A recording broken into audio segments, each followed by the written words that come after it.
Indian സിനിമയിൽ നോക്കുകയാണെങ്കിൽ അത്രയും പവറുള്ള ഒരു പഞ്ച് തരുന്ന പല ആക്ടേഴ്സും കാണും. പക്ഷെ ആ ഒരു പഞ്ചിന്റെ കാര്യം പറയുമ്പോൾ തന്നെ നമുക്ക് ആദ്യം ഓർമ്മ വരുന്നത് ഈ ഒരു ഡോൺലി എന്ന് പറയുന്ന ഈ ഒരു കൊറിയൻ ആക്ടറിനെ ആയിരിക്കും. സോ ഇദ്ദേഹത്തിന്റെ മൂവീസിന് വലിയ ഫാൻ ബേസ് ഉണ്ട് എല്ലായിടത്തും. കാരണം എന്താണെന്ന് വെച്ചാൽ ആ റൗണ്ട് അപ്പ് സീരീസ്, ഔട്ട്ലോസ്, അങ്ങനെ ബാക്കിയുള്ള പല പല സിനിമകൾ അദ്ദേഹത്തിന്റെ ഈ ഒരു പഞ്ചും കാര്യങ്ങളൊക്കെ ആൾക്കാർ വെയിറ്റ് ചെയ്യിപ്പിക്കുന്ന രീതിയിലുള്ള സ്വാഗാണ് ഈ ഒരു ആക്ടറിനുള്ളത്.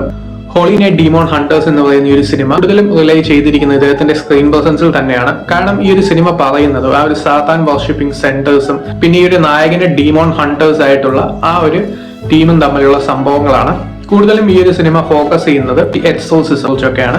ഇതിൽ ഷാരോൺ എന്ന് പറയുന്ന ഒരു ക്യാരക്ടറുണ്ട്. ആ ഒരു ക്യാരക്ടറാണ് ഈ ഒരു എക്സോസിസവും കാര്യങ്ങളൊക്കെ പെർഫോം ചെയ്യുന്നത്. സോ ആ ഒരു ക്യാരക്ടറിന്റെ പെർഫോമൻസ് എടുത്തു പറയേണ്ട ഒന്നാണ്. കാരണം ആ ഒരു സീക്വൻസസ് ഒക്കെ എലവേറ്റ് ചെയ്യണമെങ്കിൽ ആ ഒരു എക്സോസിസം പെർഫോം ചെയ്യുന്ന സംഭവങ്ങൾ കാണിക്കണമെങ്കിൽ സൗണ്ട് ഡിസൈനും സിനിമാറ്റോഗ്രഫിയും വിഷ്വൽസും ഒക്കെ നല്ലതാണെങ്കിൽ പോലും ഈ ഒരു ക്യാരക്ടറിന്റെ പെർഫോമൻസും ആ ഒരു പ്രേതത്താൽ ബാധിക്കപ്പെട്ടിരിക്കുന്ന ആ ഒരു കഥാപാത്രത്തിന്റെ പെർഫോമൻസുമാണ് ഈ സിനിമയുടെ ഹൈലൈറ്റ്.